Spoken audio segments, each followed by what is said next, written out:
Jeffrey Edward Epstein was an American financier and child sex offender who victimized hundreds of teenage girls. Born and raised in New York City, Epstein began his professional career as a teacher at the Dalton School. After his dismissal from the school in 1976, he entered the banking and finance sector, working at Bear Stearns in various roles before starting his own firm. Epstein cultivated an elite social circle and procured many women and children whom he and his associates sexually abused. In 2005, police in Palm Beach, Florida began investigating Epstein after a parent reported that he had sexually abused her 14-year-old daughter. Federal officials identified 36 girls, some as young as 14 years old, whom Epstein had allegedly sexually abused. Epstein pleaded guilty and was convicted in 2008 by a Florida state court of procuring a child for prostitution and of soliciting a prostitute. He was convicted of only these two crimes as part of a controversial plea deal agreed by the U.S. Department of Justice's Alex Acosta and served almost 13 months in custody, but with extensive work release. Epstein was arrested again on July 6, 2019, on federal charges for the sex trafficking of minors in Florida and New York. He died in his jail cell on August 10, 2019. The medical examiner ruled that his death was a suicide by hanging. Epstein's lawyers have disputed the ruling, and there has been significant public skepticism about the true cause of his death, resulting in numerous conspiracy theories. In July 2025, the Federal Bureau of Investigation, FBI, released CCTV footage supporting the conclusion that Epstein died by suicide in his jail cell. However, when the Department of Justice released the footage, approximately 2 minutes and 53 seconds of it was missing, and the video was found to have been modified despite the FBI's claim that it was raw. Since Epstein's death precluded the possibility of pursuing criminal charges against him, a judge dismissed all criminal charges on August 29, 2029. Epstein had a decades-long association with the British socialite Ghislaine Maxwell, who recruited young girls for him, leading to her 2021 conviction on U.S. federal charges of sex trafficking and conspiracy for helping him procure girls, including a 14-year-old, for child sexual abuse and prostitution. His friendship with public figures including Prince Andrew, Donald Trump, Bill Clinton, and Mette Marit, Crown Princess of Norway, has attracted significant controversy. Stephen Hoffenberg, who spent 18 years behind bars as byproduct of his association with Epstein, in 2020 characterized the man as a master manipulator. Jeffrey Edward Epstein was born on January 20, 1953, in the Brooklyn borough of New York City. His parents, Pauline Paula Stolofsky, 1918-2004, and Seymour George Epstein, 1916-1991, were Jewish and had married in 1952, shortly before his birth. Pauline worked as a school aide and was a homemaker. Paula was a wonderful mother and homemaker, despite the fact that she had a full-time job, according to a former childhood friend of Epstein's. Seymour worked for the New York City Department of Parks and Recreation as a groundskeeper and gardener. Jeffrey was the older of two siblings. He and his brother Mark grew up in the working-class neighborhood of Seagate, a private gated community in Coney Island, Brooklyn. Epstein was referred to as Bear by his parents, while Mark was known as Puggy. Neighbors described the Epstein family as being so gentle, the most gentle people. Epstein attended local public schools, first attending Public School 88, and then Mark Twain Junior High School nearby, and usually earned money by tutoring classmates. Acquaintances considered Epstein sweet and generous, although quiet and nerdy, and nicknamed him Epi. He was just an average boy, very smart in math, slightly overweight, freckles, always smiling. A female friend later said, in 1967, Epstein attended the National Music Camp at the Interlochen Center for the Arts. He began playing the piano when he was 5, and was regarded as a talented musician by friends. He graduated in 1969 from Lafayette High School at age 16, having skipped 2 grades. Later that year, he attended advanced math classes at Cooper Union until he changed colleges in 1971. From September 1971, he attended the Current Institute of Mathematical Sciences at New York University, studying mathematical physiology, but left without receiving a degree in June 1974. At age 21, Epstein started working in September 1974 as a physics and mathematics teacher for teens at the Dalton School on the Upper East Side of Manhattan. Donald Barr, who served as the headmaster until June 1974, was known to have made several unconventional recruitments at the time, although it is unclear whether he had a direct role in hiring Epstein. 3 months after Barr's departure, Epstein began to teach at the school, despite his lack of credentials. Epstein allegedly showed inappropriate behavior toward underage female students at the time, paying them constant attention and even showing up at a party where young people were drinking, according to a former student. Other former students also often saw him flirting with female students. Eventually, Epstein became acquainted with Alan Greenberg, the chief executive officer of Bear Stearns, whose son and daughter were attending the school. Greenberg's daughter, Lynn Keppel, pointed to a parent-teacher conference, where Epstein influenced another Dalton parent into advocating for him to Greenberg. In June 1976, after Epstein was dismissed from Dalton for poor performance, Greenberg offered him a job at Bear Stearns. Epstein joined Bear Stearns in 1976 as a low-level junior assistant to a floor trader. He swiftly moved up to become an options trader, working in the special products division, and then advised the bank's wealthiest clients, such as Seagram President Edgar Bronfman, on tax mitigation strategies. Jimmy Kane, the bank's later chief executive officer, praised Epstein's skill with wealthy clients and complex products. In 1980, 4 years after joining Bear Stearns, Epstein became a limited partner. In 1981, Epstein was asked to leave Bear Stearns for, according to his sworn testimony, being guilty of a Reg D violation. Even though Epstein departed abruptly, he remained close to Kane and Greenberg and was a client of Bear Stearns until its collapse in 2008.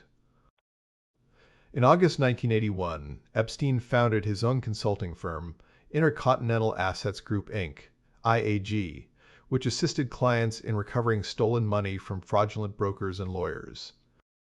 Epstein described his work at this time as being a high-level bounty hunter.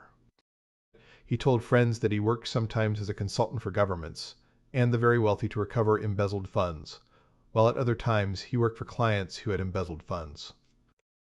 Spanish actress and heiress Ana Obregón was one such wealthy client, whom Epstein helped in 1982 to recover her father's millions in lost investments, which had disappeared when Drysdale government securities collapsed because of fraud.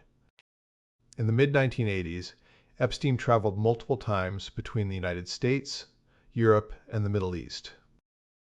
While in London, Epstein met Stephen Hoffenberg.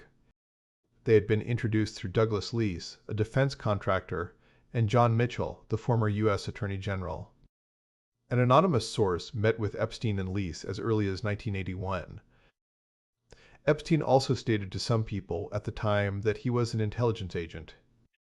Epstein associate Hoffenberg in 2020 alleged that Epstein was recruited in the 1980s by Leese to work for British intelligence, and that Hoffenberg introduced Epstein to Robert Maxwell. During the 1980s, Epstein possessed an Austrian passport that had his photo, but with a false name. The passport showed his place of residence as Saudi Arabia. In 2017, a former senior White House official reported that Alexander Acosta, the U.S. Attorney for the Southern District of Florida, who had handled Epstein's criminal case at the end of the George W. Bush's presidency, had stated to interviewers of President Donald Trump's first transition team, "I was told Epstein belonged to intelligence and to leave it alone, and that Epstein was above his pay grade." During this period, one of Epstein's clients was the Saudi Arabian businessman Adnan Khashoggi, who was the middleman in transferring American weapons from Israel to Iran as part of the Iran-Contra affair in the 1980s. Khashoggi had been introduced to him by Leese. Khashoggi was one of several defense contractors that he knew. Stephen Hoffenberg hired Epstein in 1987 as a consultant for Towers Financial Corporation, unaffiliated with the company of the same name founded in 1998 and acquired by Old National Bancorp in 2014, a collection agency that bought debts people owed to hospitals, banks, and phone companies. Hoffenberg set Epstein up in offices in the Villard houses in Manhattan and paid him $25,000 per month for his consulting work, equivalent to $69,000 in 2024.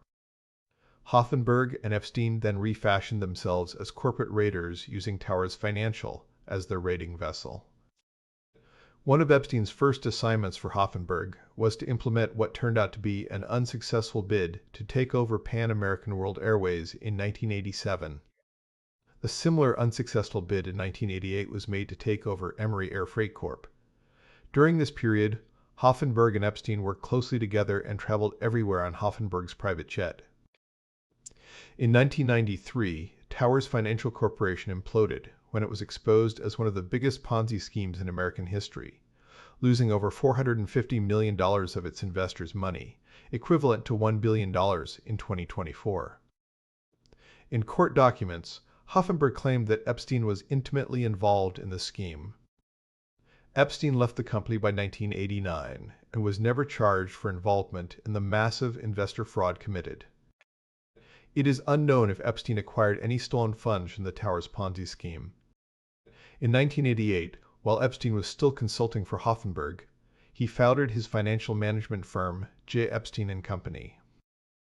The company was said by Epstein to have been formed to manage the assets of clients with more than $1 billion in net worth, although others have expressed skepticism that he was restrictive of the clients that he took.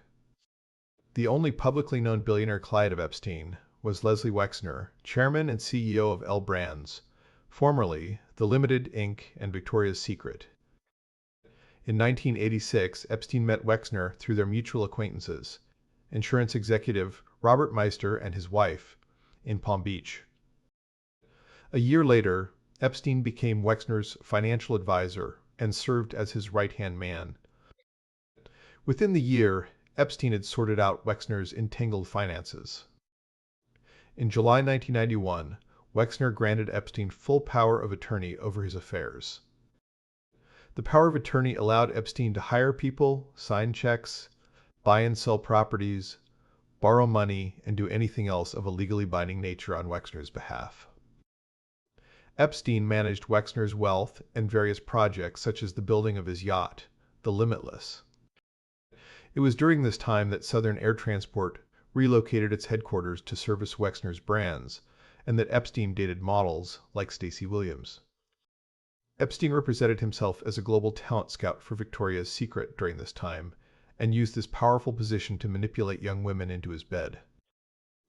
By 1995, Epstein was a director of the Wexner Foundation and Wexner Heritage Foundation.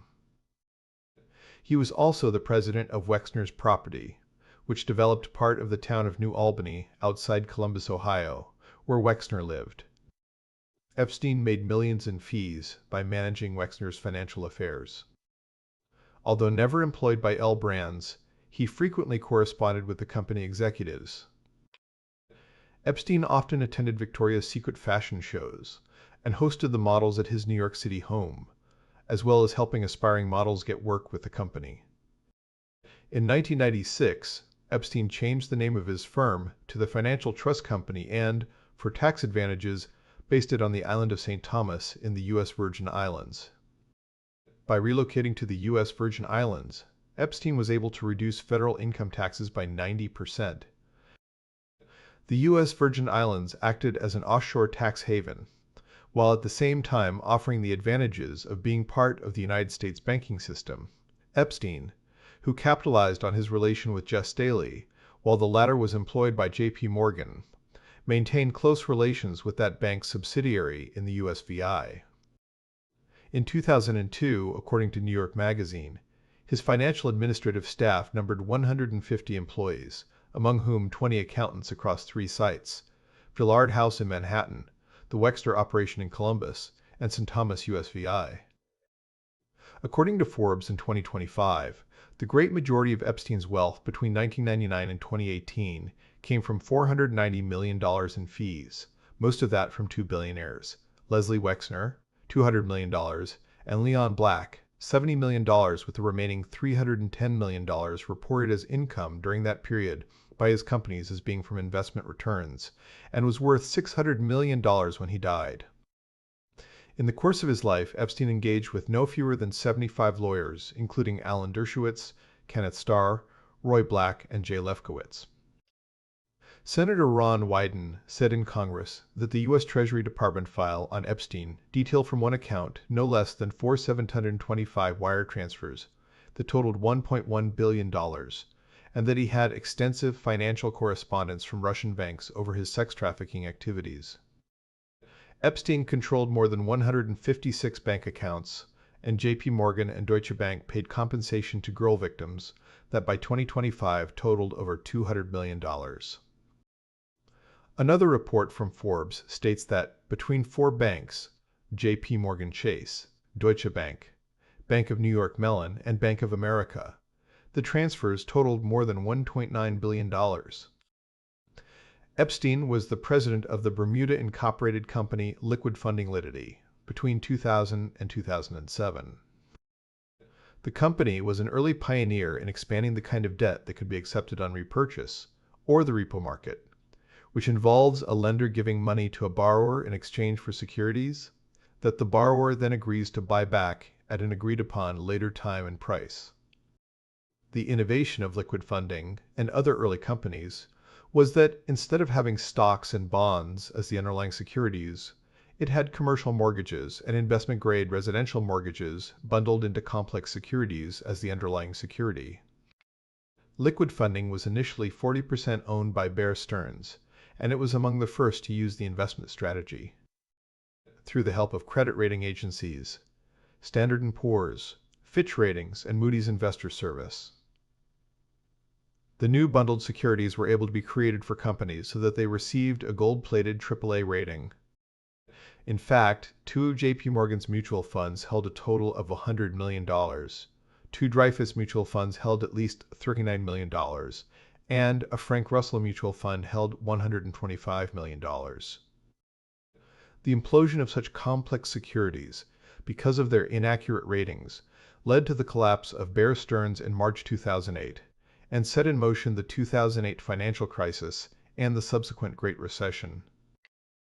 If liquid funding were left holding large amounts of such securities as collateral, it could have lost large amounts of money. The U.S. government began negotiation with Epstein for a plea agreement in mid-2007 as the Bear Stearns hedge fund began to collapse.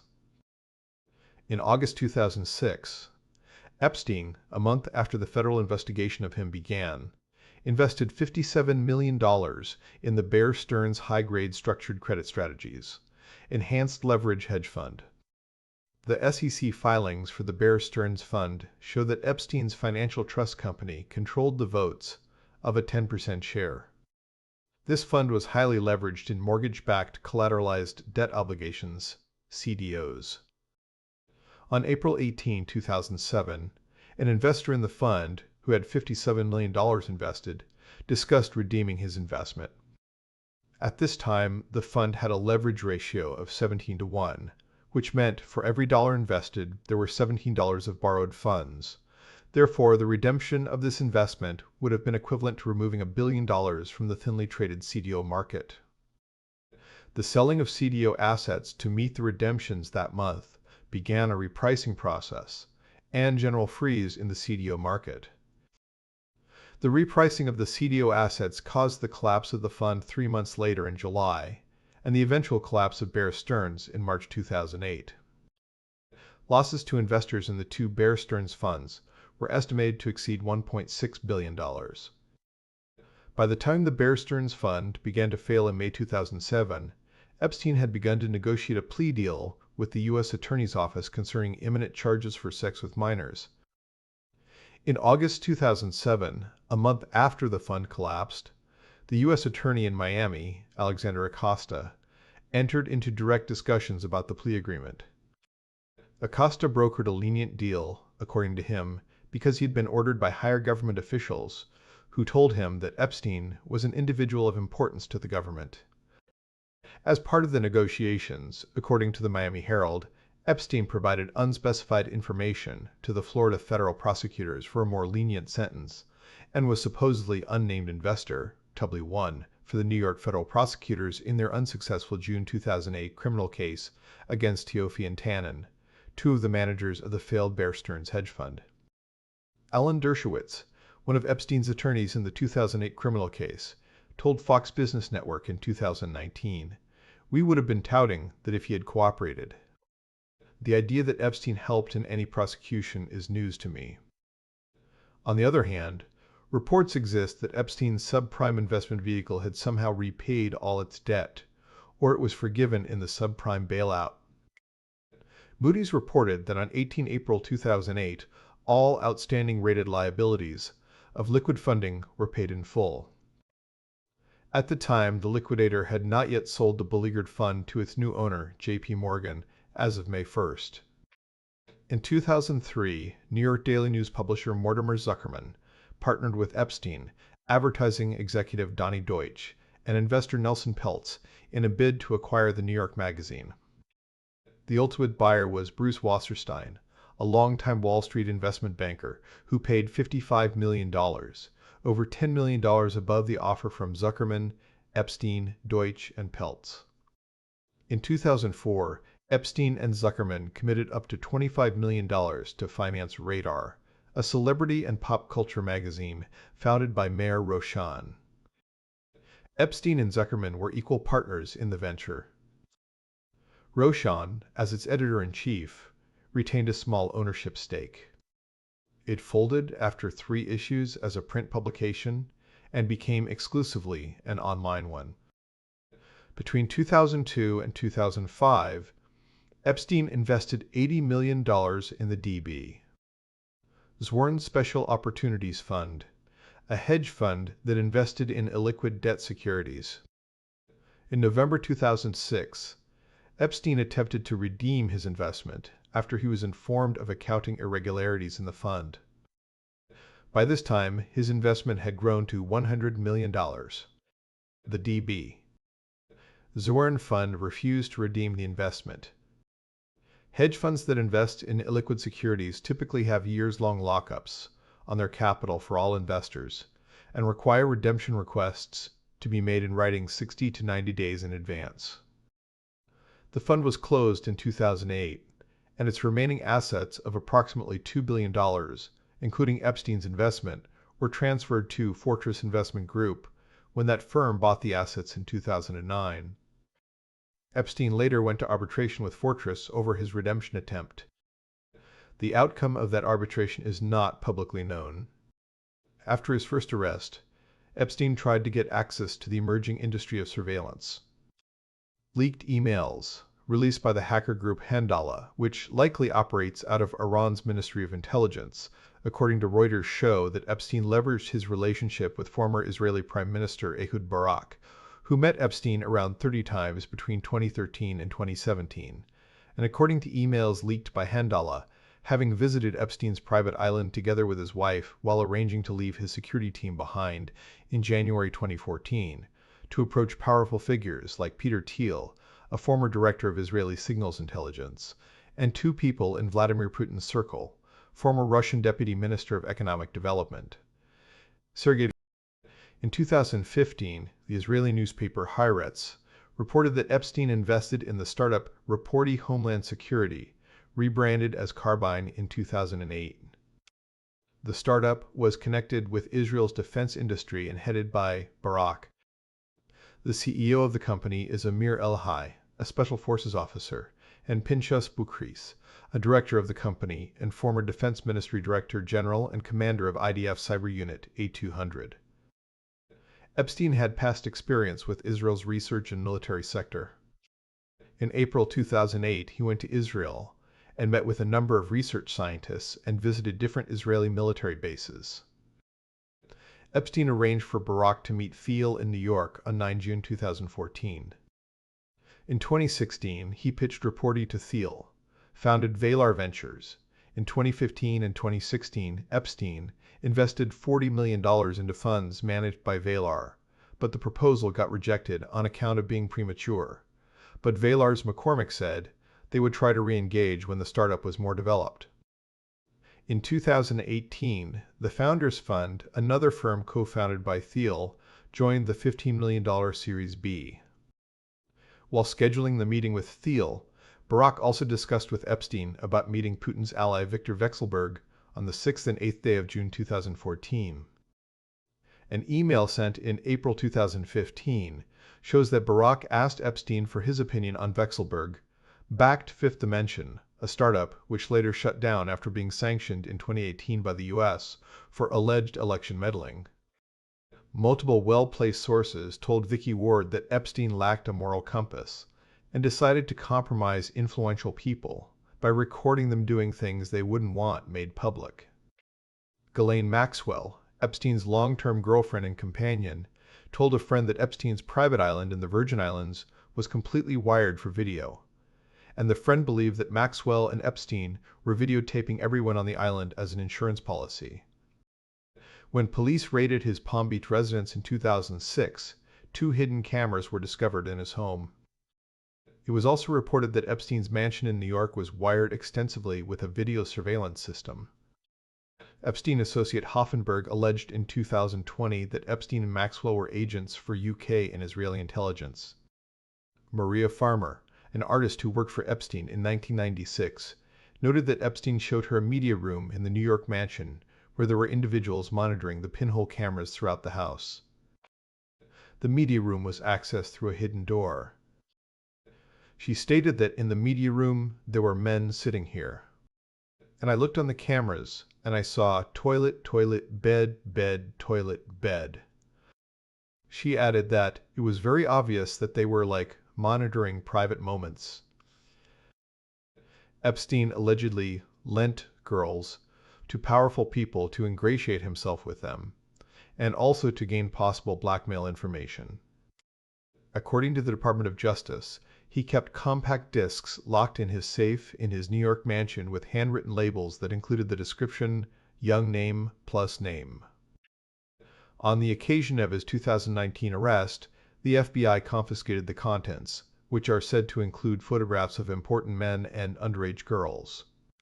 Epstein implied that he had blackmail material when he told a New York Times reporter in 2018, off the record, that he had dirt on powerful people, including information about their sexual proclivities and recreational drug use. Retired FBI agent Paul Hutchinson explains that there existed a conscious and willing trade in compromat between the subject and his increase in power, obtained through Epstein in the form of contacts, deals, or other untraceable quid pro quo. In August 2025, Michael Wolff remarked that Epstein's email archives, which were seized when the FBI raided Herbert Strauss' house and took possession of his computers, are likely to incriminate others. In 2003, Epstein spoke in an interview, over the course of more than 5 hours, with journalist David Bank, which was in a cache of recordings, unpublished, prior to August 14, 2019. In 2017, Epstein spoke in interviews, over the course of more than 100 hours, with journalist Michael Wolff, which began to be released in November 2024, as part of Wolff's Fire and Fury podcast. Maria Farmer alleges that she reported that Epstein raped her to the New York City Police Department and the FBI in 1996, but nothing was done and his depravity went unpunished for a decade longer. Virginia Giuffre was among the first of Epstein's accusers to reveal her identity to the public in 2011. According to The Washington Post, in November 2004, Palm Beach police were tipped about young women coming and going from Epstein's home. In March 2005, a woman contacted Florida's Palm Beach Police Department and alleged that her 14-year-old stepdaughter had been taken to Epstein's mansion by an older girl. While there, she was allegedly paid $300 to strip and massage Epstein.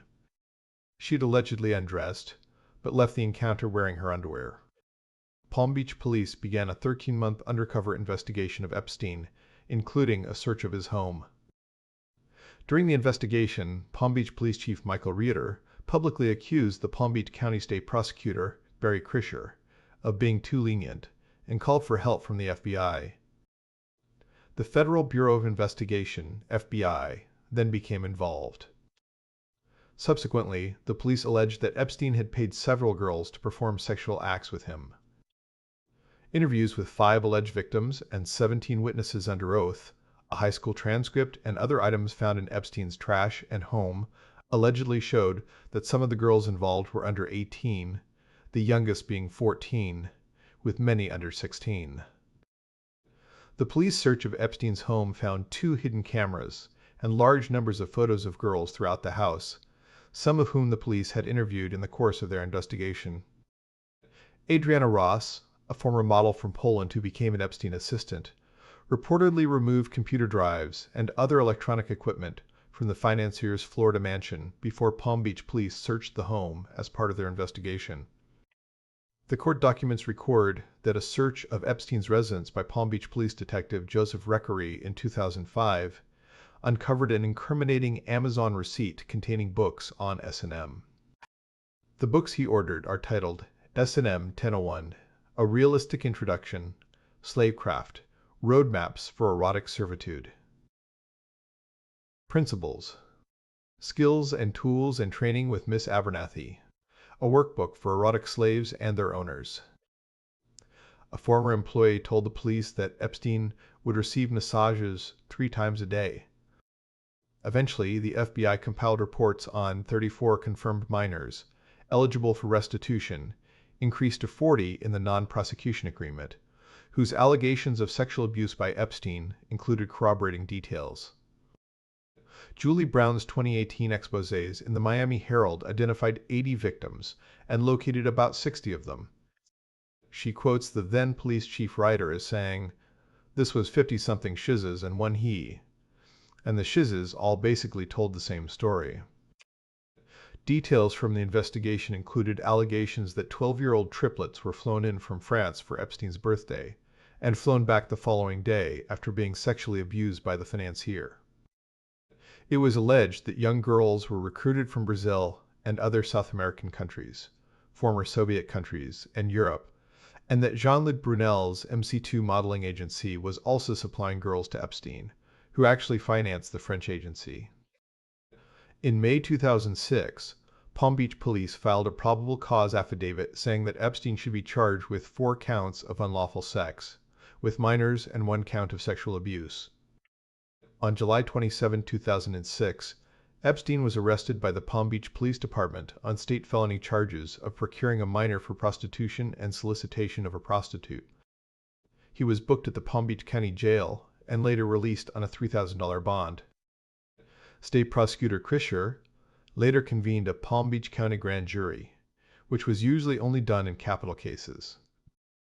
Presented evidence from only 2 victims. The grand jury returned a single charge of felony solicitation of prostitution, to which Epstein pleaded not guilty in August 2006. Epstein's defense lawyers included Roy Black, Gerald Lefcourt, Harvard Law School professor Alan Dershowitz, and former United States Solicitor General Ken Starr. Linguist Steven Pinker also assisted. In July 2006, the FBI began its own investigation of Epstein, nicknamed Operation Leap Year.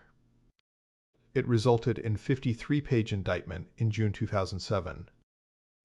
Alexander Acosta, then the U.S. Attorney for the Southern District of Florida, agreed to a plea deal, which Alan Dershowitz helped to negotiate, to grant immunity from all federal criminal charges to Epstein, along with 4 named co-conspirators and any unnamed potential co-conspirators. According to the Miami Herald, the non-prosecution agreement essentially shut down an ongoing FBI probe into whether there were more victims and other powerful people who took part in Epstein's sex crimes.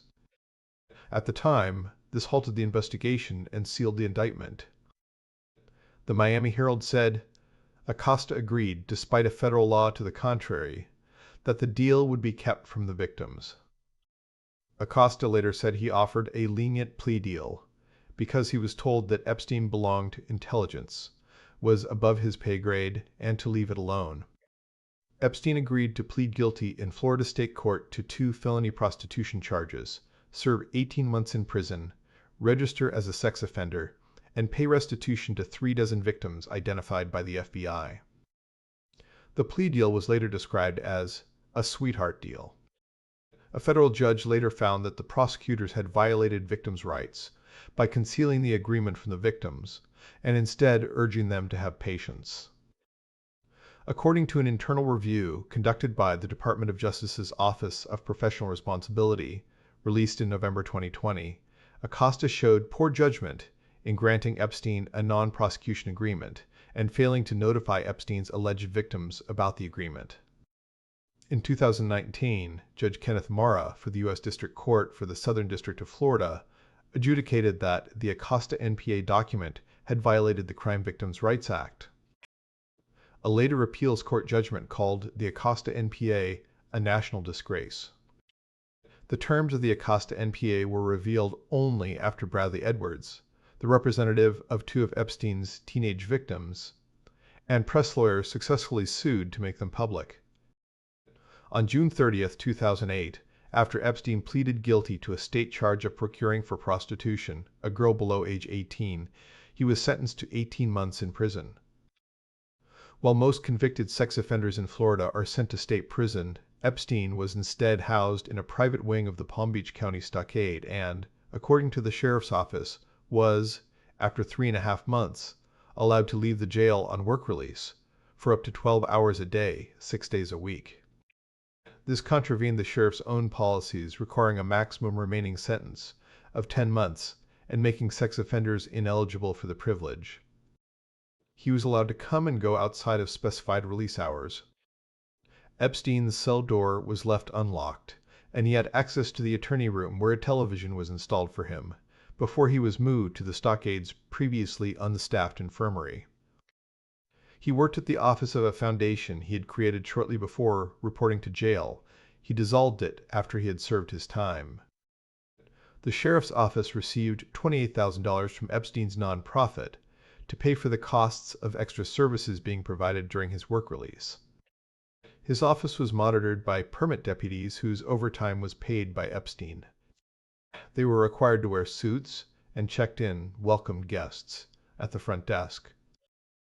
Later, the sheriff's office said these guest logs were destroyed per the department's records retention rules, although the Stockade visitor logs were not. Epstein was allowed to use his own driver to drive him between jail and his office and other appointments. Epstein served almost 13 months of his 18-month sentence before being released on July 22, 2009, for a year of probation on house arrest until August 2010. His early release after 13 of 18 months served was because he grasped on Bear Stearns executives Ralph Cioffi and Matthew Tannen, whose conduct was scrutinized by the SDNY court in re Bear Stearns Companies, Inc. Securities, Derivative, and ERISA litigation, before J.P. Morgan Chase swooped in to save Bear's carcass. Coincidentally, Epstein's subprime investment vehicle, Liquid Funding, had somehow repaid all their debt, or it was forgiven. While on probation, he was allowed numerous trips on his corporate jet to his residences in Manhattan and the U.S. Virgin Islands. He was allowed long shopping trips and walks around Palm Beach for exercise. After a contested hearing in January 2011 and an appeal, he stayed registered in New York State as a Level 3 high risk of repeat offense sex offender, a lifelong designation. At that hearing, the Manhattan Assistant District Attorney Jennifer Gaffney argued unsuccessfully that the level should be reduced to a low-risk Level 1, and was chided by the judge. Despite opposition from Epstein's lawyer that he had a main home in the U.S. Virgin Islands, the judge confirmed he personally must check in with the New York Police Department every 90 days. Though Epstein had been a Level 3 registered sex offender in New York since 2010, the New York Police Department never enforced the 90-day regulation, though non-compliance is a felony. The immunity agreement and Epstein's lenient treatment were the subject of ongoing public dispute. The Palm Beach police chief accused the state of giving him preferential treatment, and the Miami Herald said U.S. Attorney Acosta gave Epstein the deal of a lifetime. Following Epstein's arrest in July 2019 on sex trafficking charges, Acosta resigned as Secretary of Labor effective July 19, 2019. After the accusations against Epstein became public, several persons and institutions returned donations that they had received from him, including Elliot Spitzer, Bill Richardson, and the Palm Beach Police Department. Harvard University announced it would not return any money. Various charitable donations that Epstein had made to finance children's education were also questioned.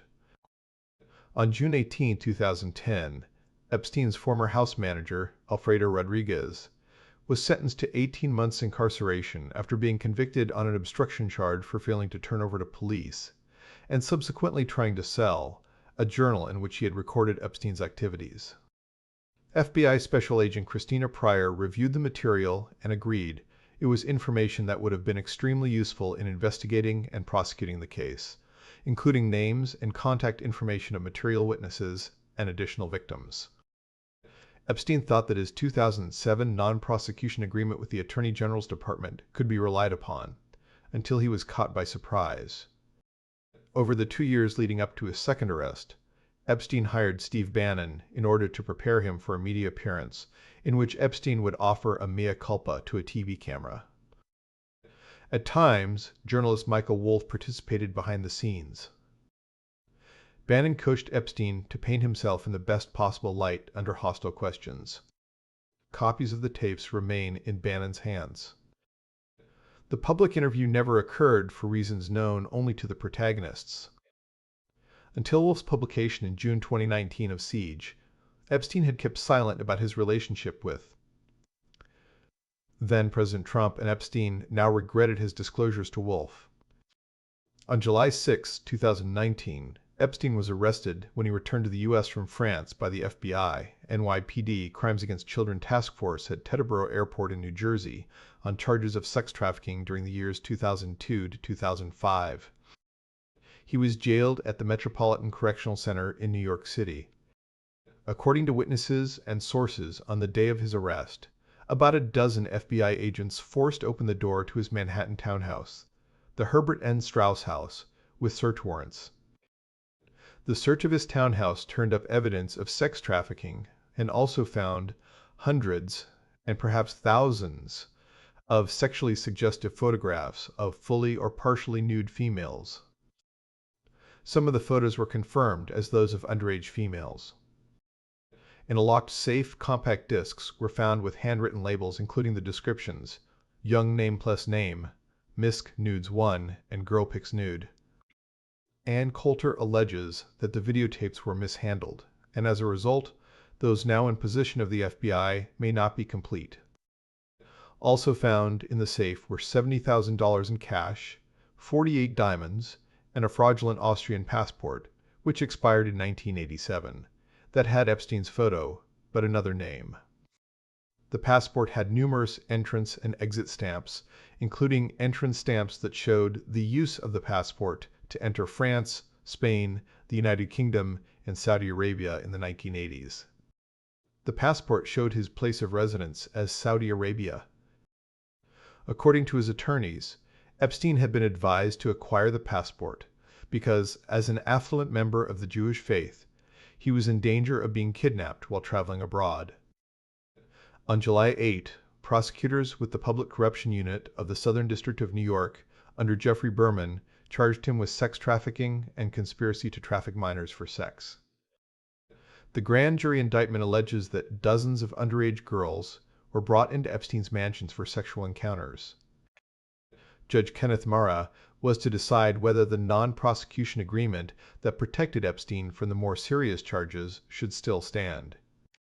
Epstein requested to be released on bond, offering to post $100 million, with the condition that he would also submit to house arrest in his New York City mansion. U.S. District Judge Richard M. Berman denied the request on July 18, saying that Epstein posed a danger to the public and a serious flight risk to avoid prosecution. He had another bail hearing scheduled for the subsequent week when he died. On August 29, 19 days after Epstein was found dead in his jail cell, the case against Epstein was closed by Judge Berman. Prosecutors stated they would continue an investigation for potential co-conspirators. Investigation in France. On August 23, 2019, the prosecutor's office in Paris, France, opened a preliminary investigation into Epstein, after Yael Meloul wrote to the Paris prosecutor to report the international dimensions of the pedophile network involving Jeffrey Epstein, criticizing the slow pace of justice. He is being investigated for rape and sexual assault of minors under and over the age of 15, criminal association with a view to committing crimes, and association with criminals with a view to committing offenses. The prosecutors said that the goal of the investigation is to find possible crimes committed in France and elsewhere against French citizens. An associate of Epstein, modeling agent Jean-Luc Brunel, was arrested during this investigation, but was found dead in his jail cell in 2022. Personal life, romances, and procuresses. Previous long-term girlfriends of Epstein include Eva Anderson, Dubin, and Ghislaine Maxwell, daughter of British-Israeli publisher Robert Maxwell. Eva Anderson, Dubin, 1980s. Epstein dated Anderson, Dubin for an 11-year period, mostly in the 1980s, and the two later remained friendly, well after her marriage to Glenn Dubin. Ghislaine Maxwell, 1991 to 2006. Epstein met Maxwell, daughter of disgraced media baron Robert Maxwell, by 1991. Epstein had Maxwell come to the United States in 1991 to recover from her grief following the death of her father. Maxwell was later implicated by several of Epstein's accusers as procuring or recruiting underage girls, in addition to being, for an extended period of time, Epstein's chief girlfriend. At Maxwell's 2021 trial, the prosecution successfully won with the statement that Epstein and Maxwell were predators together. They molested kids together. Several of Epstein's household employees testified in 2009 that Maxwell had a central role in both his public and private life, referring to her as his main girlfriend, who also handled the hiring, supervising, and firing of staff, starting around 1992. In 1995, Epstein renamed one of his companies the Ghislaine Corporation in Palm Beach, Florida. The company was dissolved in 1998. In 2000, Maxwell moved into a 7,000 square foot townhouse, less than 10 blocks from Epstein's New York mansion. This townhome was purchased for $4.95 million by an anonymous limited liability company, with an address that matches the office of J. Epstein & Co. Representing the buyer was Garen Indike, Epstein's longtime lawyer. A picture of Epstein and Maxwell, sitting at a cabin on Queen Elizabeth II's Balmoral estate around 1999 at the invitation of Prince Andrew, was shown to her jury to establish their status as romantic partners. In a 2003 Vanity Fair article, Epstein refers to Maxwell as "my best friend." Epstein's last female partner was known as Karina Shuliak. He maintained his relationship even while he was jailed in 2019. She is one of the largest beneficiaries of several of his financial arrangements that continue post-mortem. She is Belarusian by birth and was nicknamed the Inspector because of her jealousy, and the fine tooth with which she combed through his agenda and contact list. A Fox News journalist writes that the pair's relationship began shortly after Epstein was released from a Florida jail in 2010 for procuring a minor for prostitution, and that Shuliak was the last person to speak on the phone with Epstein before his death. The couple had been together in Paris before his return to the U.S., and his arrest as he deplaned, which she witnessed. He paid for her education as a dentist. She did not think he sounded suicidal when she spoke to him scant hours before his death, in a 15-minute call, not logged and not recorded by his guards, as ought to have been the practice. Epstein had not only paid for her education, he had paid for her mother's medical care and the purchase of her parents' house in Belarus. The first of Epstein's hundreds of victims to reveal her identity to the public, Virginia Giuffre, told The New Yorker that Epstein picked vulnerable victims. By the time she was 13, she was living on the streets, where she was abused by older men. Life with Epstein provided a kind of security. He paid her, got her an apartment, and took her to New Mexico, London, Paris, Tangiers, and his island. When she was dismayed by her life, she said, she self-medicated with Xanax. A woman attested in a since discontinued lawsuit that Epstein employed her to procure underage girls, including at the Port Authority bus terminal, for him, and that she had witnessed at least one rape by Epstein. Barry Levine, author of The Spider: Inside the Criminal Web of Jeffrey Epstein and Ghislaine Maxwell, has documented that girls as young as 12 were trafficked from countries such as France, Russia, and Turkey to Epstein's island in the USVI.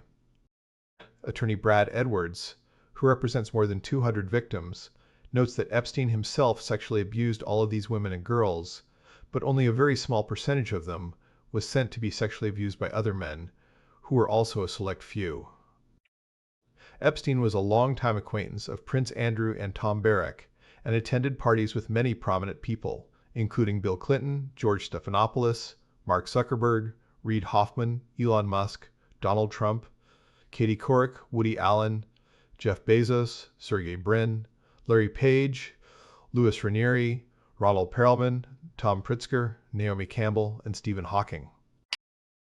Two printed phone directories belonging to Epstein, commonly referred to as the Black Books, included Rupert Murdoch, Michael Bloomberg, Andrew Cuomo, John Kerry, Richard Branson, Alec Baldwin, David Koch, and Michael Jackson. These books also included Israeli Prime Minister Ehud Barak, British Prime Minister Tony Blair, and Saudi Arabian Crown Prince Mohammed bin Salman. Epstein was somehow involved with Sarah Ferguson, and Maxwell maintains that he bailed Fergie out of deep financial difficulties. Epstein was seen at least once talking with Princess Diana. He also negotiated a 1993 divorce settlement for Lynn Forrester, before she married Evelyn de Rothschild.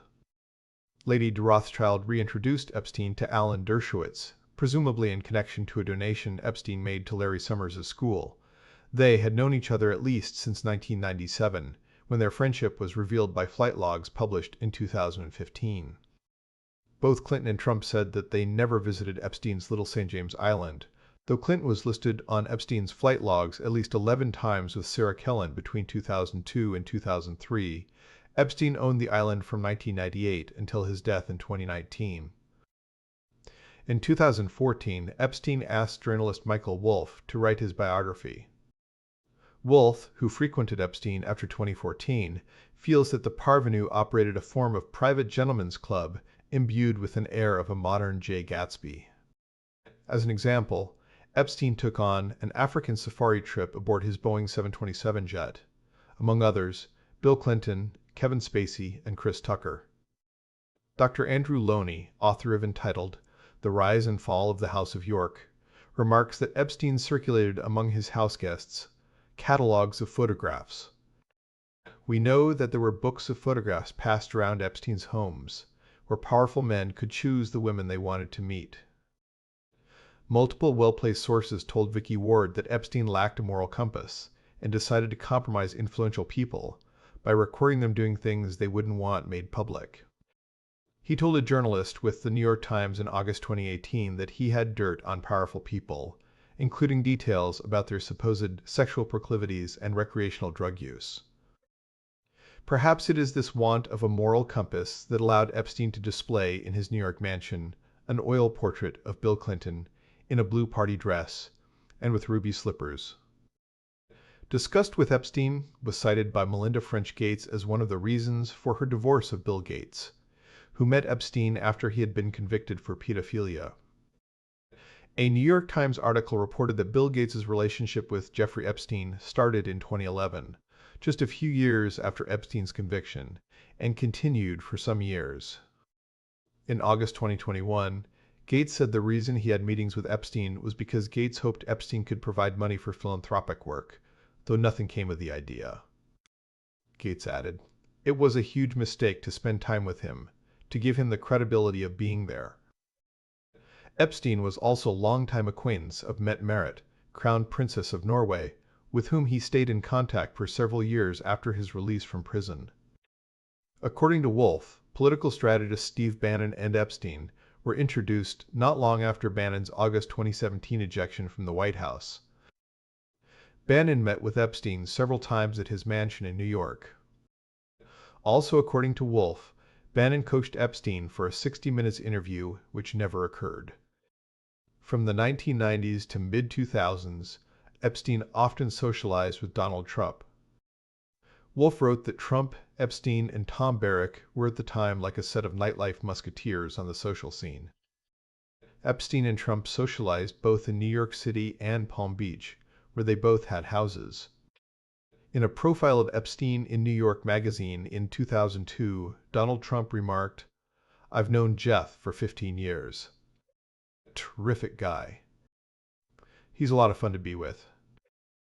It is even said that he likes beautiful women as much as I do, and many of them are on the younger side. No doubt about it. Jeffrey enjoys his social life. In July 2019, Trump said, "I knew him like everybody in Palm Beach knew him," stating 4 times he had not been a fan of Epstein, and that he had not spoken to him in about 15 years. A video shot in 1992 surfaced showing the two men partying together at Mar-a-Lago. According to the Washington Post, one person who knew Epstein and Trump during this time noted that they were tight and they were each other's wingmen. In November 2004, Epstein and Trump's friendship ran into trouble when they became embroiled in a bidding war for a $40 million mansion, Maison de l'Amitié, which was being auctioned in Palm Beach. Trump won the auction for $41 million and successfully sold the property 4 years later for $95 million to the Russian billionaire Dmitry Rybolovlev. That month was the last time Epstein and Trump were recorded to have interacted. By 2007, Trump reportedly banned Epstein from his Mar-a-Lago club for unseemly pursuit of young girls. The ban allegation was included in court documents filed by attorney Bradley Edwards, although Edwards later said it was a rumor he tried to, but could not, confirm. He later told him in 2017, "I was Donald's closest friend for 10 years."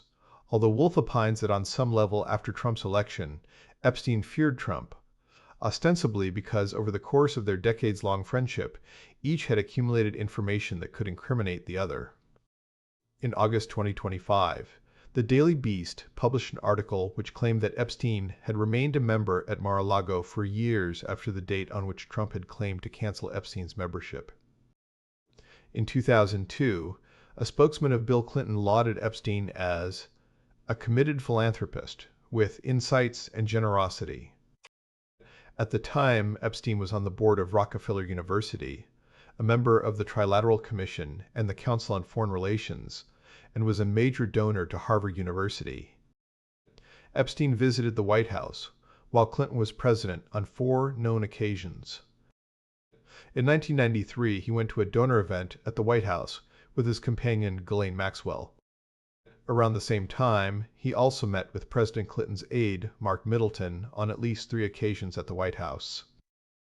In 1995, financier Lynn Forrester discussed Jeffrey Epstein and currency stabilization with Clinton. Epstein, according to his own accounts, was heavily involved in the foreign exchange market and traded large amounts of currency in the unregulated forex market. In 1995, Epstein also attended a small political fundraiser dinner for Bill Clinton, which included 14 other people, including Ron Perelman, Don Johnson, Jimmy Buffett, and dinner organizer Paul Prosperi. Dershowitz claimed that outside of his immediate family, he only ever showed manuscripts before they were published to his friend Epstein. Club memberships. Epstein was a member of the Council on Foreign Relations from 1995 to 2009. The Trilateral Commission, the Rockefeller Institute, and the Institute of International Education. Epstein, who often is pictured with or in a Gulfstream G550 jet with tail number N550GP, owned company GEGE, with which he chartered it, also owned a private Boeing 727 jet, nicknamed the Lolita Express, by local residents, and traveled in it frequently, logging 600 flying hours a year, usually with guests on board. The jet was nicknamed the Lolita Express by the locals in the Virgin Islands because of its frequent arrivals at Little St. James with apparently underage girls. According to Vicky Ward, who interviewed him for a 2002 Vanity Fair article, Epstein went berserk if you mentioned either the topic of Stephen Hoffenberg or his affinity for girls, and he issued threats to harm her professional reputation. If there's any implication of wrongdoing, I will take legal action against you personally. I'm telling you so you understand. I will be as harsh as I possibly can personally, not for the magazine, but you, because I had this discussion with you. This relationship is with you. You shouldn't risk your future for a job. Forbes reports that between 1990 and 2001, the Lolita jet was owned by Wexner, who then transferred it for an undisclosed sum to Epstein or one of his corporations. Trump flew at least 6 times on Epstein's planes between 1993 and 1997. Prince Andrew and Bill Clinton also flew on Epstein's planes. Robert F. Kennedy Jr. was interviewed in the course of his failed 2024 bid for the presidency and came clean about his innocent travels with Epstein.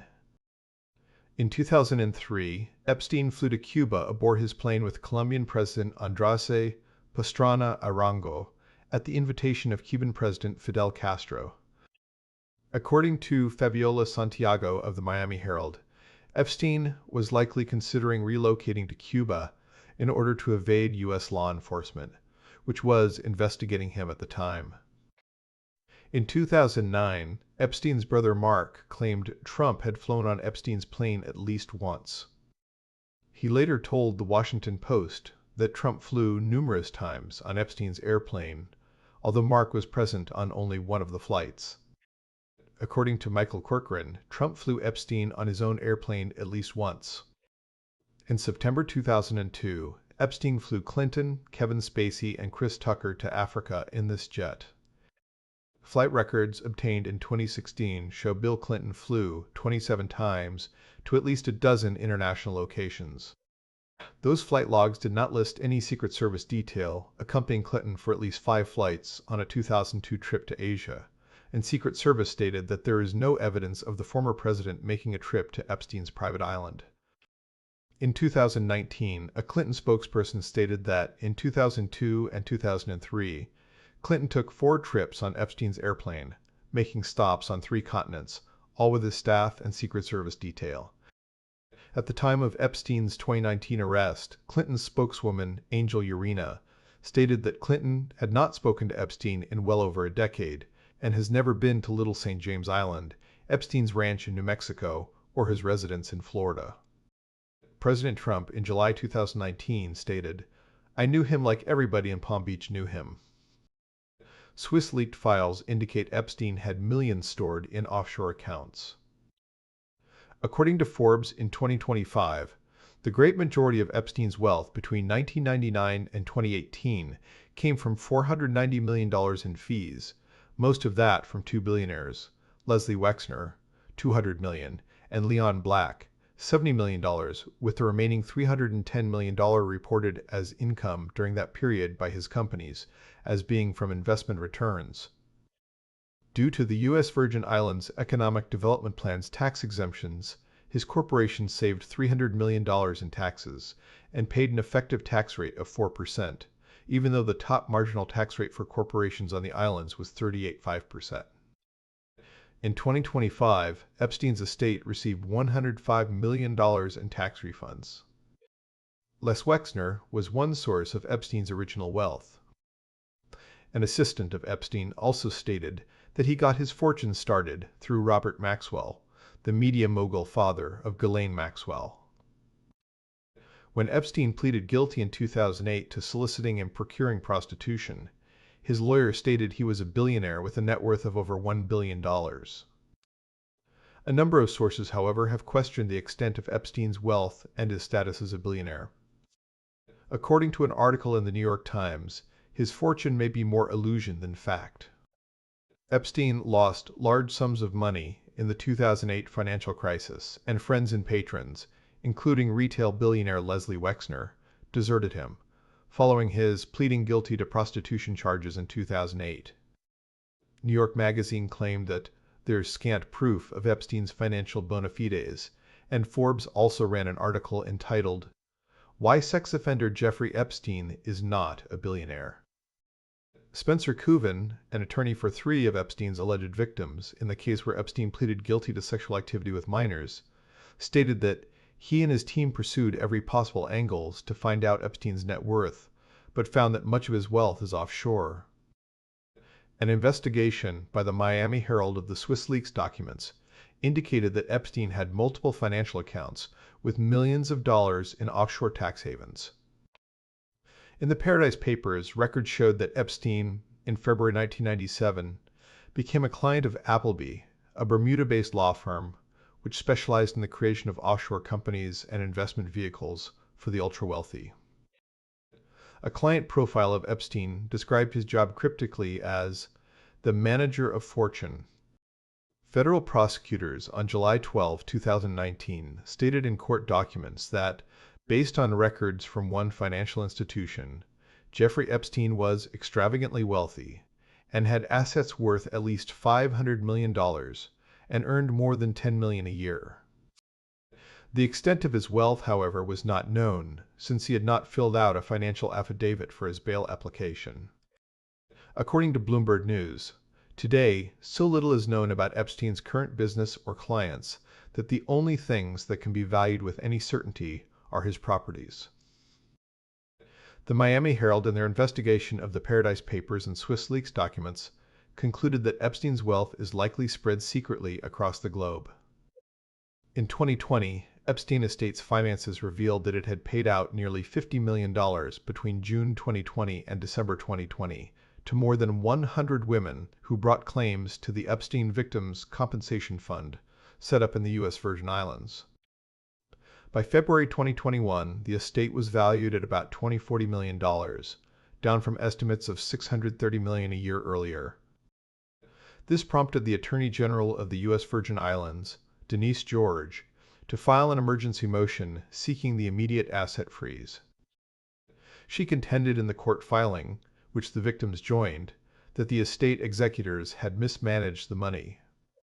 Epstein owned the Herbert N. Strauss House on 9 East 71st Street on the Upper East Side of Manhattan in New York City. It was originally purchased for $13.2 million in 1989 by Epstein's mentor, Les Wexner, who renovated it completely. Epstein moved into the mansion in 1995 after Wexner married and moved with his wife to Columbus, Ohio, to raise their family. He took full possession of the mansion in 1998 when he paid Wexner $20 million for it. The house was valued in 2019 by federal prosecutors at $77 million, while the city assessed its value at $56 million. The mansion is reputedly the largest private residence in Manhattan at 21,000 square feet. Hidden under a flight of stairs, there is a lead-lined bathroom fitted with its own closed-circuit television screens and a telephone, both concealed in a cabinet under the sink. The house also has its own heated sidewalk to melt away the snow. The entrance hall is lined with rows of individually framed prosthetic eyeballs that were made in England for injured soldiers. Previous to his final Manhattan home at Herbert Strauss House, Epstein resided in a spacious townhouse, which was a former Iranian government building that had been taken over by the State Department during the Iranian Revolution at 34 East 69th Street. He leased it for a rate of $15,000 a month from 1992 to 1995. Before the Herbert Strauss House was sold to Epstein by Wexner, Wexner purchased in 1988 the adjacent townhouse at 11 East 71st Street. Like in the case of the 9 East 71st Street house, Epstein was on the deed of the 11 East 71st Street house as the trustee. The 11 East 71st Street townhouse was sold in 1996 to the Comet Trust, which as of 2019 held part of the assets of the de Gunsberg-Bronfman family. Epstein owned 2 islands in the U.S. Virgin Islands. A private island near St. Thomas in the U.S. Virgin Islands, called Little St. James, which includes a mansion and guest houses, purchased in 1998, and the neighboring island of Great St. James, purchased in 2016. He structured 2 financial shells called Financial Trust Company, FTC, and Southern Trust around his activities there. This trust bank was J.P. Morgan Chase, and the bank settled a lawsuit with the Attorney General there in December 22 for $105 million over allegations that it helped what was a criminal enterprise to prosper. Epstein's Southern Trust made fraudulent misrepresentations to the Virgin Islands Economic Development Authority regarding its qualifications for Economic Development Corporation tax benefits. The bank said that the trust obtained $300 million in tax credits and paid the U.S. Virgin Islands police. Epstein's estate was nearing settlement of another lawsuit filed by the Attorney General in March 2022. According to Forbes, the FTC generated fee income from 2000 to 2006 of $300 million. FTC's main business was attentive to Wexner. After the two men fell out in 2007 and over the next 6 years, the FTC generated less than $5 million. The FTC was Epstein's primary source of income for the earlier period. Again, according to Forbes, the Southern Trust was attentive to the needs of Leon Black, and this trust business was set up in 2013 as the result of discussions between the principals. In January 2023, the Attorney General of the U.S. Virgin Islands, Denise George, was fired from her job by Governor Albert Bryan Jr. because she was too good at it, just days after she filed charges against J.P. Morgan Chase over Epstein and his Southern Trust, which she characterized as a criminal enterprise. The wife of the Democratic governor of the USVI from 2007 to 2015, John DeJong, was employed by the Southern Trust, in addition to being on the board of directors of the Jeffrey Epstein VI Foundation. Stephen Deckoff, the founder of Black Diamond Capital Management, bought Epstein's Islands in 2023 for $60 million. Epstein had a 14,000 square foot, 6-bedroom residence at 358 El Brillo Way in Palm Beach, Florida, which he purchased in 1990. It is roughly 2 miles north of Mar-a-Lago.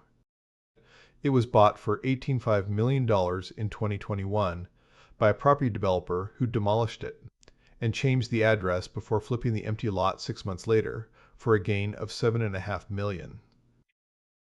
Ann Coulter maintains that the state attorney for Palm Beach in 2006, Barry Krischer, treated Epstein with kid gloves after the police investigation turned up 17 girls who signed affidavits against him. Under Krischer, the state grand jury indicted him for solicitation. After federal attorney Alex Acosta joined the fray, Epstein pled guilty to procuring a person under 18 for prostitution and was punished by day release. Coulter maintains that Krischer trod lightly on Epstein because of his DNC connections, and Chief Michael Ryder was furious with the result, but could do nothing. The Epstein file remained dormant until law professor Paul G. Cassell and Bradley Edwards argued in a 2014 Florida lawsuit that the victims had not been given fair warning of the Acosta plea bargain deal as mandated by the Crime Victims' Rights Act in Jane Doe 1 and Jane Doe 1 and 2-2 versus United States. Epstein had a 7,000-acre 30 kilometers ranch named Zorro Ranch near Stanley, New Mexico, purchased in 1993 for roughly $12 million. Epstein previously owned a mansion outside Columbus, Ohio, at 5225 East Dublin Granville Road, near Wexner's home from 1992 to 1998, which he purchased from his mentor. It was there that he and Maxwell molested Marie Farmer, who was prevented from leaving by his security guards, though that allegation was not tested in court because of the settlement that she signed with the Epstein estate before trial. In the event, she was rescued by her father some 12 hours after her illegal detention. Epstein possessed 7 units in an apartment building near the Arc de Triomphe at 22 Avenue Foch in Paris, France. Epstein rented offices for his business dealings in the Villard House at 457 Madison Avenue. Stephen Hoffenberg originally set up the offices for Epstein in 1987 when he was consulting for Tower Financial. Epstein used these offices until at least 2003. Around this time, Michael Wolff saw the financier in his office, which in the past were the offices of Random House. Wolff noted that Epstein's offices were a strange place, which did not have a corporate feel at all. Wolff stated that the offices were almost European. It's old-fashioned, unrehabbed in its way. Wolf continued that the trading floor is filled with guys in yarmulkes. Who they are, I have no idea. They're like a throwback, a bunch of guys from the 50s. So here's Jeffrey in this incredibly beautiful office, with pieces of art and a view of the courtyard, and he seems like the most relaxed guy in the world. You want to say, what's going on here? And he gives you that Cheshire smile. Epstein rented multiple apartment units for his employees, models, and guests since the 1990s at 301 East 66th Street. The majority of the apartment complex at this address is owned by OSA Properties, which is owned by Jeffrey Epstein's brother Mark, who purchased the complex in the early 1990s from Wexner. Over the years, Epstein has housed different friends at 11 East 71st Street, including his ex-girlfriend Eva Anderson, who is now married to his hedge fund friend Glenn Dubin, MC2 Models founder Jean-Luc Brunel, and on occasions former Israeli Prime Minister Ehud Barak. He has housed some of his workers, including his pilot, housekeeper, and office work staff, in the apartment complex. Epstein has also housed underage girls, who Brunel scouted for his MC2 modeling agency. On August 6, 2012, a model and party promoter associated with MC2, Pedro Gaspar, who lived above another of the modeling agency's locations in Manhattan, died of what some considered to be a suspicious drug overdose. In 2002, Epstein said, "I invest in people, be it politics or science. It's what I do." From 1989 until 2003, Epstein donated more than $39,000 to Democratic Party federal candidates and committees, and over $18,000 to Republican Party candidates and groups. Epstein contributed $10,000 to refurbish the West Wing of the White House in 1993, which bought him and Maxwell a series of photographs with Bill Clinton. He was noted for his contributions to Senators Al D'Amato and George J. Mitchell. Epstein contributed $50,000 to Democrat Bill Richardson's successful campaign for governor of New Mexico in 2002, and again for his successful run for re-election in 2006. Also that year, he contributed $15,000 to Democrat Gary King's successful campaign for Attorney General of New Mexico. He later contributed $35,000 to King's 2014 unsuccessful campaign for governor. Other contributions in New Mexico included $10,000 toward Jim Baca's campaign to become head of the Land Commission, and $2,000 toward Santa Fe County Sheriff Jim Solano's bid for re-election. In 2010, Epstein received a notice from New Mexico Department of Public Safety which said, "You are not required to register as a sex offender with the state of New Mexico." This was in contravention of federal law, which would seem to say that the conviction in Florida required him to register in New Mexico. Epstein was rumored in 2021 by Vicky Ward in Rolling Stone to be associated with various intelligence agencies, and bragged to a journalist that he knew the owner of the East African port of Djibouti so well that he could use it for contraband. The U.S. journalists Dylan Howard, Melissa Cronin, and James Robertson linked Epstein to the Israeli Mossad in their book Epstein, Dead Men Tell No Tales. They relied for the most part on the former Israeli intelligence officer, Ari Ben-Menashe. According to him, Epstein's activities as a spy served to gather compromising material on powerful people in order to blackmail them. There is also a possible connection to the Mossad via Ghislaine Maxwell, whose father Robert Maxwell is said to have had contacts with the Mossad. Epstein's victim, Virginia Giuffre, also alleged Epstein to be an intelligence asset, linking on Twitter to a Reddit page that alleged Epstein was a spy, running a blackmail operation. As U.S. Attorney in Florida, the later U.S. Secretary of Labor Alexander Acosta reached a settlement with Epstein's lawyers in 2008, which allowed him to receive a very light prison sentence. Acosta later reportedly stated that he was told that Epstein belonged to intelligence, and that the issue was above his pay grade. According to Acosta, he was pushed to give him a good deal. Former CIA Director and diplomat William J. Burns met with Epstein 3 times. According to a CIA spokesperson, Burns hoped that Epstein would help him transition to the private sector. According to the Dossier Center, a Russian opposition media outlet founded by Mikhail Khodorkovsky, Epstein had ties at least as early as 2014 to Russian civil servant Sergei Belyakov, a graduate of the FSB Academy and sometime head of the St. Petersburg Economic Forum. During this engagement, he advised Russian government circles on how to circumvent Western sanctions against the country. According to journalist Michael Wolff, Epstein told him he flew furtively at least once to Moscow in early 2017 to meet with Vladimir Putin, to whom Epstein bragged repeatedly about providing services in the final decade of his life. In 2020, reportedly, his Belarusian girlfriend had yet to be investigated by Bill Barr's FBI. John Mark Dugan was the deputy sheriff of Palm Beach County, where Epstein was first arrested until his dismissal in 2009. He was then recruited by Russian intelligence and worked as a disseminator of disinformation on behalf of the Russian government. According to British media reports, Dugan May came into possession of some of Epstein's compromat, which he allegedly copied and handed over to Russia. Other intelligence agencies, Israel, Saudi Arabia, Libya, may also have obtained the material.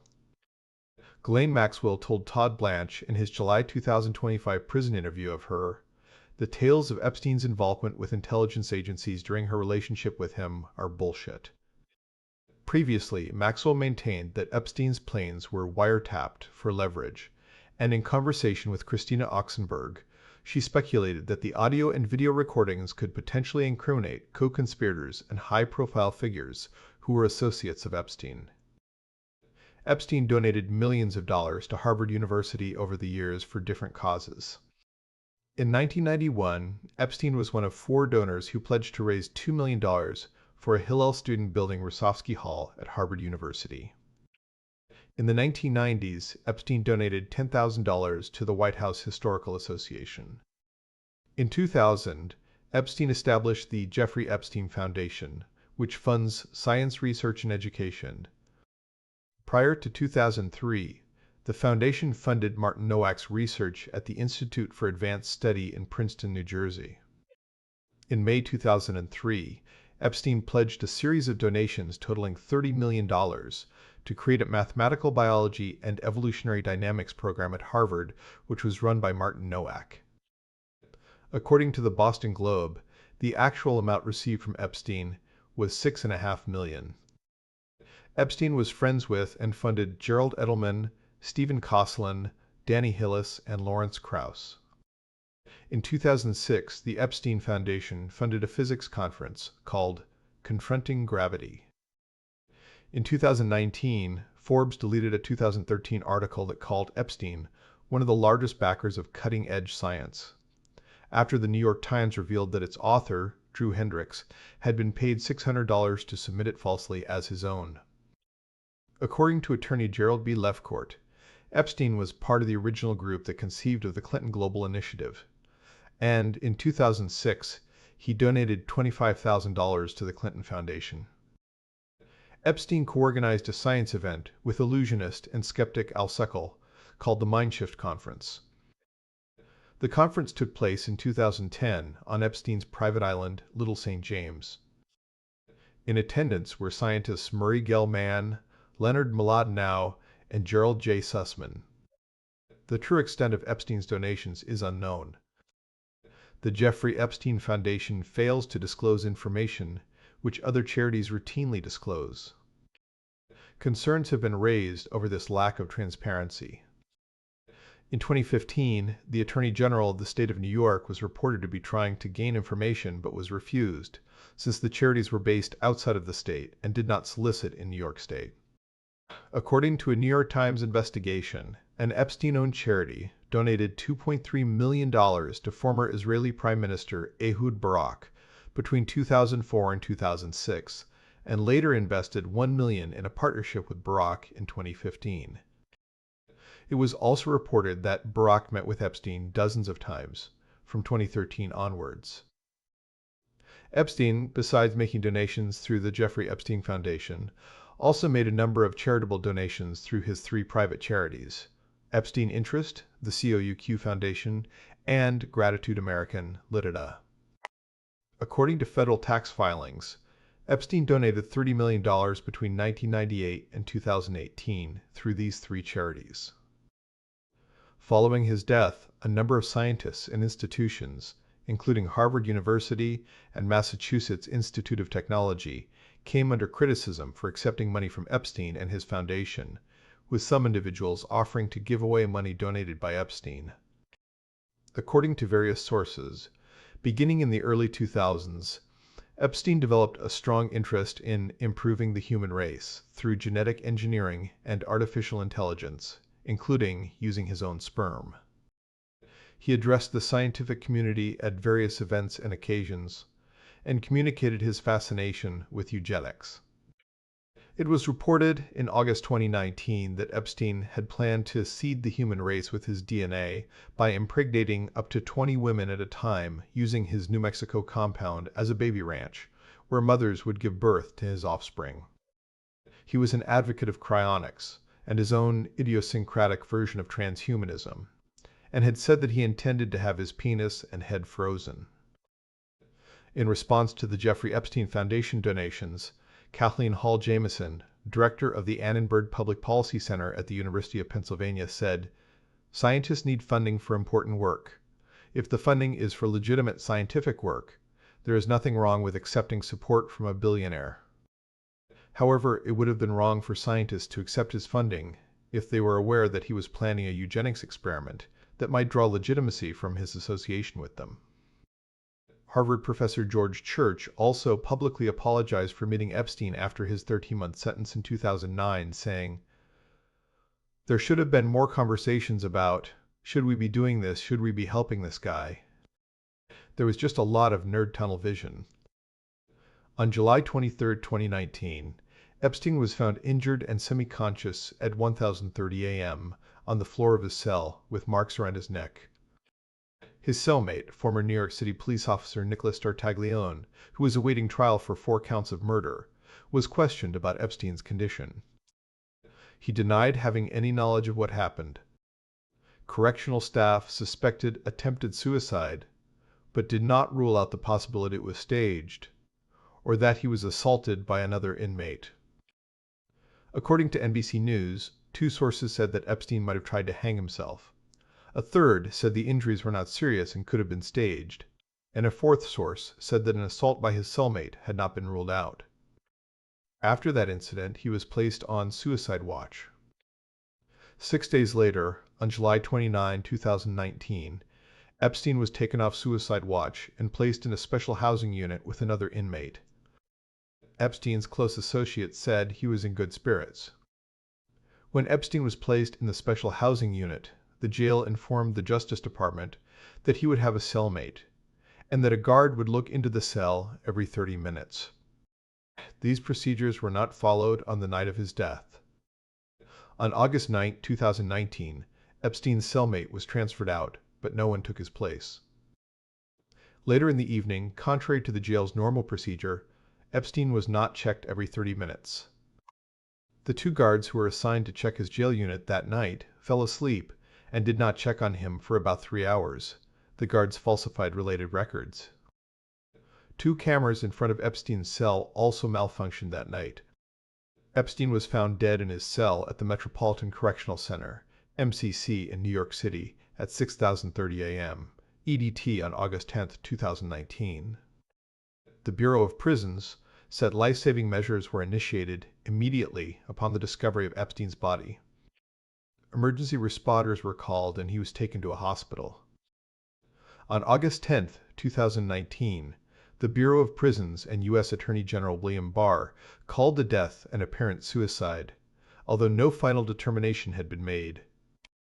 The United States Department of Justice's Inspector General's investigation report, released on June 27, 2023, criticized jail officials for repeated negligence, misconduct, and outright job performance failures in connection with Epstein's incarceration and death. It also denied the suggestion that what happened was anything other than a suicide. In May 2025, the FBI announced plans to release surveillance footage from the night of Jeffrey Epstein's death, aiming to address ongoing conspiracy theories. Deputy Director Dan Bongino stated that the video clearly shows Epstein alone in his cell, with no evidence of outside involvement, reaffirming the official ruling of suicide.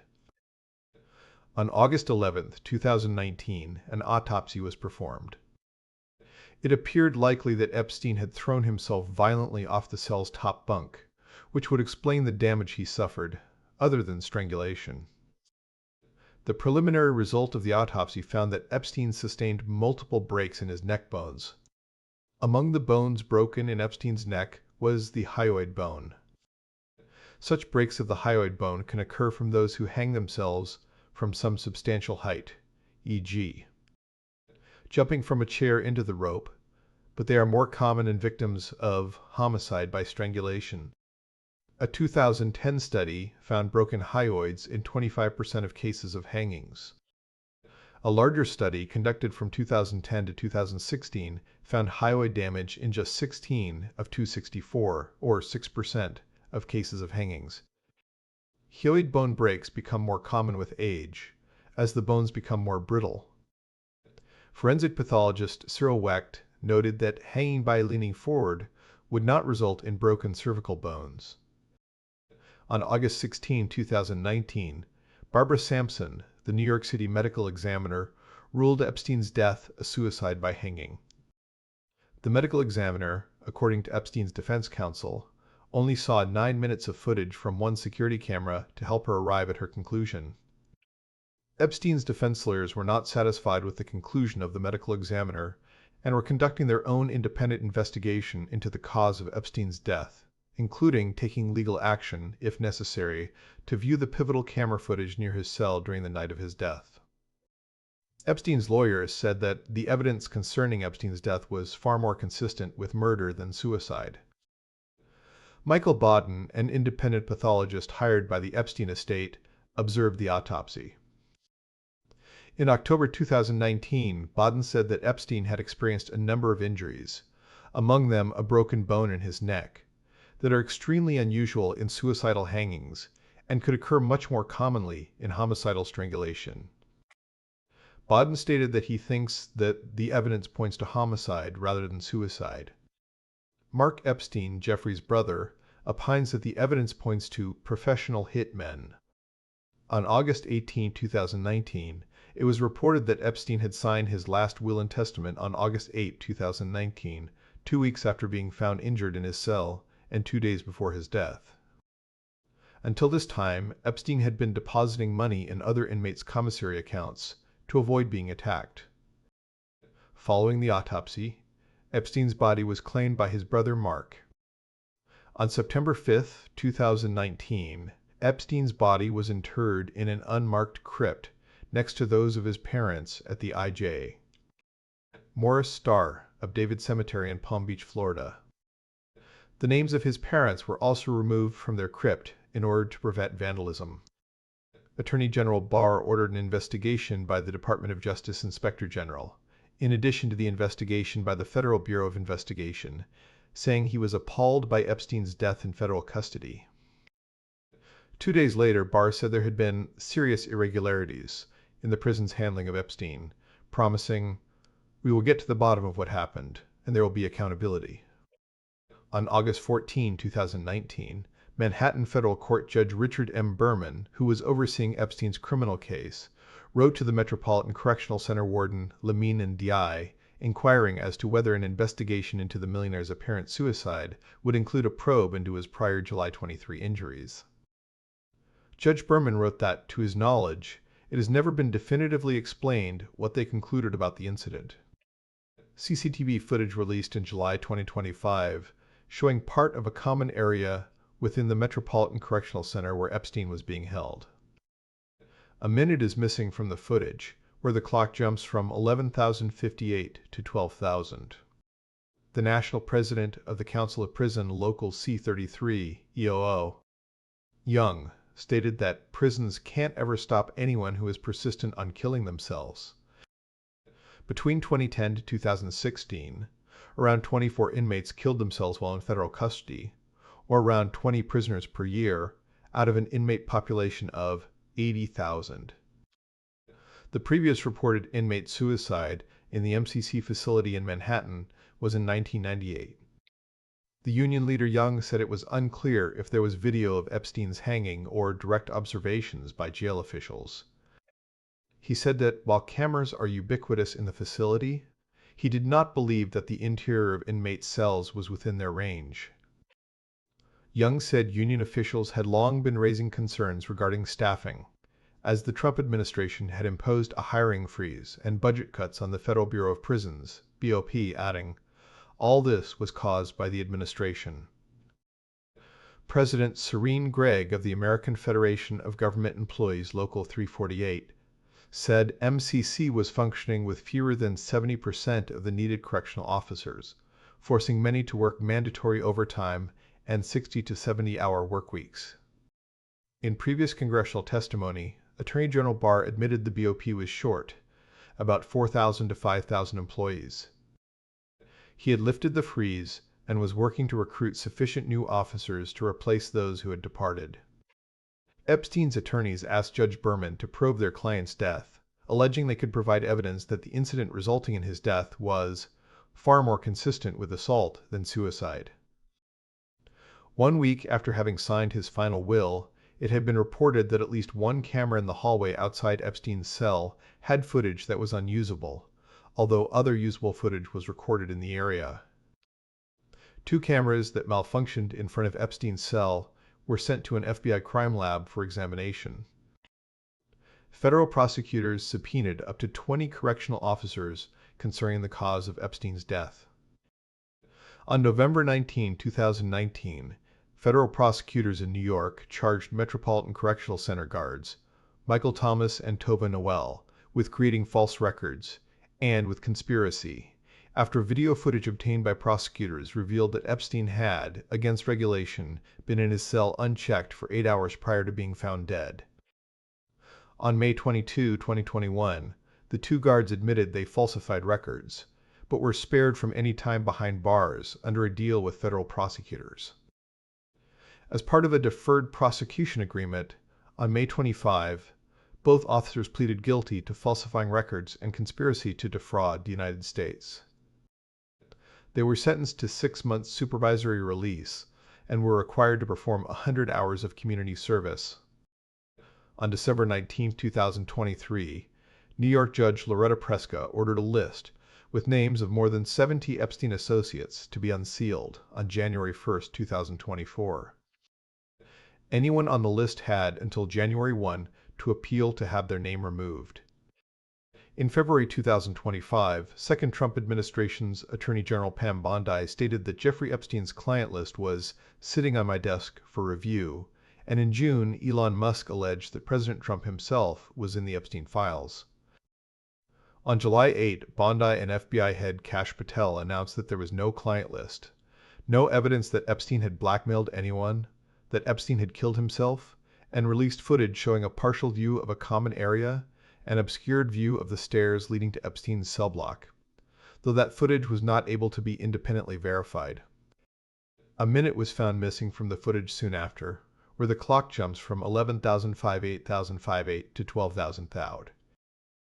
A Wired investigation found that the video had been modified despite the FBI's claim that it was raw, and that nearly 3 minutes were cut out of the video. CBS News cited an unnamed government official who said that the video had been deliberately edited to remove a minute, and an unedited version is in possession of the FBI. On July 15, 2025, Rep. Thomas Massie submitted House Resolution 1119-58-1, co-sponsored by Ro Khanna, to force the Department of Justice to release the Epstein files. The same pair announced on August 12 that they would bring a number of Epstein's victims to the Capitol on September 3rd, the day the House returns from August vacation. Massie told ABC's Jonathan Karl that this motion would force a full release of the files. It has the force of law. It's not a subpoena. It's not a pretty, please, would you release the files? It's the force of law. It's emblematic of the promise that President Trump brought with him to the White House, how he energized so many people who had checked out of the political system. He was going to be the guy who holds all the rich and powerful and politically connected people accountable. And that's why there's so much disappointment right now. On 25 August 2025, the House Oversight Committee issued a subpoena to Acosta, requesting his testimony in the Epstein file.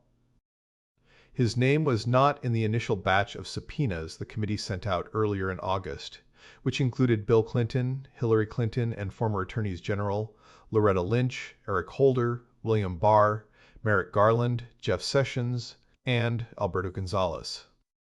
Acosta's testimony is scheduled for September 19.